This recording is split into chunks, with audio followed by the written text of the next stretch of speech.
क्या कहते हैं कि रात को रेंजर्स आए, उन्होंने रात के अंधेरा करके, अभी तक किसी को नहीं पता, लोग लापता हैं कि लोगों के साथ क्या हुआ। अभी तक उनके लवाहिकीन उनको ढूंढ रहे हैं, जो जिसको अब हम इस्लामाबाद मैसेकर कह रहे हैं। उन्होंने कहा कि पाकिस्तान में अगर कोई निकलेगा और अपना हक मांगेगा, उसके ऊपर गोली चलाई जाएगी। इसलिए इस वजह से, क्योंकि वो चाहते हैं कि किसी की जान ना ज़ाया जाए, उन्होंने अब कॉल दे दी है अपने ओवरसीज़ पाकिस्तानियों को कि हमारे जो 2 मुतालबात हैं जो कई हफ्तों से वो मांग रहे हैं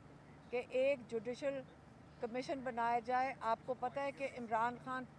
जब ये 9 मई का वाक़या हुआ था, उसके बाद से जुडिशल कमीशन की बात कर रहे हैं कि 9 मई की जो तहकीकात हैं, एक जुडिशल कमीशन सुप्रीम कोर्ट के जजेस के नीचे बननी चाहिए जो तहकीकात करें 9 मई की। लेकिन अब उन्होंने कहा, उसके ऊपर उन्होंने जब 26 नवंबर हो गया तो उन्होंने कहा कि जुडिशल कमीशन बनाया जाए जो 9 मई और 26 नवंबर की तहकीकात करे। और दूसरा मुतालबा उन्होंने कहा, जो गैर कानूनी तरीके से हमारे इतने लोग जो सियासी जिसको कहते हैं सपोर्टर्स हैं, उनको आपने जो कैद में रखा हुआ है उनको रिहा किया जाए। और उन्होंने कहा था अगर आपके ये 2 मुतालबात नहीं पूरे करेंगे तो फिर हम कहेंगे कि जो लोग रेमिटेंसेस बाहर से भेजते हैं, ओवरसीज़ पाकिस्तानियों को क्यों कॉल देंगे, ये भी उन्होंने बताया। कहते क्योंकि ओवरसीज़ पाकिस्तानी पाकिस्तान के जो हालात हैं उनको बहुत अच्छी तरह समझते हैं, वहाँ पे मीडिया आज़ाद है, उनको उनके पाकिस्तान की सारी ख़बर है, उनको पाकिस्तान का दर्द है, वो पाकिस्तान के लिए रोते हैं। लोग फ़ोन करके हमें बताते हैं कि हमें कितनी फ़िक्र है पाकिस्तान की, वो अपने मुल्क की फ़िक्र कर रहे हैं। और अब वो उनको कॉल देंगे क्योंकि उन्हीं के जो रिश्तेदार हैं यहाँ पे, उन सब का किसी न किसी से राब्ता है, या उनके रिश्तेदार हैं जो जेलों में हैं, जिनको बड़ा जुल्म हुआ है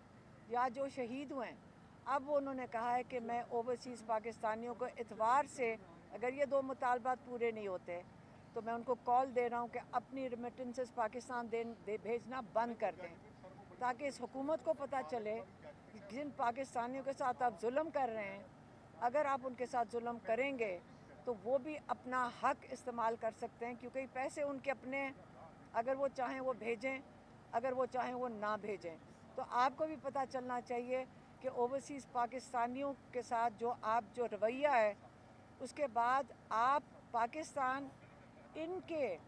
मेहनत के पैसे से, आप पाकिस्तान उनके पैसों पे खड़ा है, बनस्बत इसके कि आप समझें कि किसी लोन लेकर, जो आप बैंकों से लोन लेते हैं, उसके ऊपर पाकिस्तान नहीं चल रहा, हमारे अपने लोगों की मेहनत से चल रहा है। तो ये उनका पैगाम था। और दूसरा मैं आपका बता दें, कह नहीं सकते ये। हाँ, लेकिन दूसरा मैं आपको बता दूं, जो आज का केस था, आज का केस जो अलकादर का था, आज वो कंक्लूड कर रहे थे। और आज यकीन करें बड़ा बड़ा दुख हुआ, क्योंकि हमें ये भी पता है कि काजी फ़ाइज़ ईसा ने, आपको याद होगा, एक दफ़ा इंडिकेशन दे दी थी या इनको इशारा दे दिया था जज को मनाल के केस कि आपने केस कोई और हो रहा था सुप्रीम कोर्ट में, मनाल का कोई केस था जिसमें काजी फ़ाइज़ ईसा, क्योंकि हर ऐसे काम में काजी फ़ाइज़ ईसा का नाम हमेशा याद रखा जाएगा, उसने ये कह दिया था कि ये खदशात हैं कि ये जो पैसे थे $190 मिलियन जो मलिक रियाज ने पाकिस्तान दिए थे सुप्रीम कोर्ट के अंदर, ये पैसे शायद चोरी के हों, यही कहा था ना उसने। तो अब उसको बेसिस बनाकर ये जो यहाँ का जज है, आज केस ख़त्म हो गया, वहाँ पे सारी जो जो आर्ग्यूमेंट्स थी वो ख़त्म हो गई थी। और आपको मैं ये बता दूँ कि पक्का फ़ैसला किया हुआ है, जज से लग रहा है कि पीर वाले दिन ये उनको सज़ा इमरान खान को इस केस में दे देंगे। और ये भी मैं बता दूं कि आज जो हमने सुना है, और बहुत दुख हुआ है, हम आपको ये बता दें, बहुत दुख है सुन के कि आज ये पता चला है कि अगर आप वज़ीर आज़म हैं पाकिस्तान के, और अगर आप लोगों की कोई भलाई के लिए प्रोजेक्ट करना चाहते हैं, जैसे अल कादर यूनिवर्सिटी जिसमें सारे जो स्टूडेंट्स हैं वो मुफ्त इनको तालीम मिल रही है। अगर आप ये काम करना चाहेंगे तो आपको इस चीज़ के लिए पाकिस्तान में सज़ा मिलेगी। ये अगले हर वज़ीर आज़म के लिए होगा कि अगर आप पाकिस्तान को लूट के ले जाएं तो आप दोबारा वज़ीर आज़म बनेंगे, लेकिन अगर आप पाकिस्तान के बच्चों के लिए मुस्तकबिल के लिए काम करेंगे तो आप जेल में जाएंगे। ये पाकिस्तान का इस वक्त निज़ाम चल रहा है। और मैं चाहूँगी कि वो सलमान सफदर साहब जो हमारे लॉयर्स हैं, माशाल्लाह इन लोगों ने कितनी मेहनत की है। ज़हीर अब्बास साहब और उस्मान गिल साहब और सलमान सफदर साहब, मैं चाहूँगी खालिद यूसुफ भी हैं, ये बहुत मेहनत, हम जितने घंटे इन्होंने जेल में आके और कितनी मेहनत की, और आप कई लोग हैं जो जानते हैं कि किस तरह ये लोग आते हैं और आप लोगों के साथ खड़े होते हैं। अब हम चाहेंगे कि सलमान सफदर साहब थोड़ा सा बता दें कि इमरान खान को सज़ा किस चीज़ में मिलने लगी है। देखिए जी, आज तकरीबन 1 साल के बाद दोबारा हम उसी लोकेशन पर खड़े हैं जहां सर्दियों में पिछले साल हम साइफ़र, इद्दत निकाह और तोशा खाना केस में हमने back to back prosecutions face की और कन्विक्शंस ली। सो सर्दियों के बाद तमाम गर्मियां हम इसी एफ़र्ट में हम रहे और कामयाब रहे उस एफ़र्ट में कि जब उन कन्विक्शंस की करेक्टनेस हाई कोर्ट ने चेक की तो उन सब में इमरान खान साहब और उनकी अहलिया को इक्विटल उनको मिला और वो बाइज़्ज़त बरी हुए उन तमाम केसेस से। साहब ने आज बार बार कहा कि इस बात को हाईलाइट करो कि वो कैंसर हॉस्पिटल कराची का नहीं बन पा रहा बिकॉज़ 2 साल से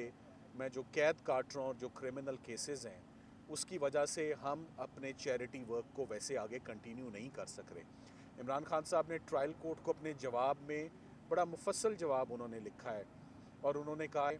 कि पाकिस्तान की आवाम ने आज दिन तक ये जितना भी चैरिटी वर्क हुआ है ये उनकी सपोर्ट से हुआ है और उनके ट्रस्ट और कॉन्फिडेंस जो उन्होंने इमरान खान साहब के कायम करदा जितने भी चैरिटी और ट्रस्ट वर्क है उसमें दिल खोल के हमेशा डोनेशंस उन्होंने दिए हैं। कभी कोई उंगली नहीं उठी, कभी एक पैसे की उसमें करप्शन नहीं हुई और वो बहुत स्मूथ ऑपरेशंस होते रहे। वरना अगर कोई माली बेज़ाब्तगियाँ होती या कोई एम्बेजलमेंट या मिस अप्रोप्रिएशन का केसेस होते तो मेरा ख्याल है सबसे पहले शौकत खानम हॉस्पिटल का ऑडिट जो करवाया गया और जिसमें कुछ ना निकला तो उसके ऊपर केसेस ये बनाए जाते। सो शौकत खानम हॉस्पिटल के साथ साथ हेल्थ केयर में इमरान खान साहब ने बहुत काम किया और उसके बाद नमल एजुकेशन का प्रोजेक्ट भी जो है, it's a prestigious institute, world renowned institute, Namal University, वो भी एक साथ साथ पैरेलल चल रही थी। अब सरकार ने अपना केस क्या बनाया? सरकार ने अपना केस ये बनाया कि इमरान खान साहब ने मलिक रियाज और उनकी फैमिली की मदद की कि वो पैसा पाकिस्तान ले आएं और उसके बदले मलिक रियाज साहब ने इमरान खान साहब को अल-कादिर यूनिवर्सिटी ट्रस्ट जो है वो स्पॉन्सर किया और बना कर दिया। जब आप नैब का रेफरेंस पढ़ेंगे और चार्ज पढ़ेंगे तो आज से पहले तक ये तासुर आता था कि वो एक गोस्ट प्रोजेक्ट है, वो एग्जिस्ट ही नहीं करता। कोई ज़मीन जो है वो उसको हड़प कर लिया गया है, पैसे खा लिए गए हैं। मगर जब एविडेंस रिकॉर्ड हुआ तो ये बात सामने आई कि Al-Qadir University trust is functional, is operational,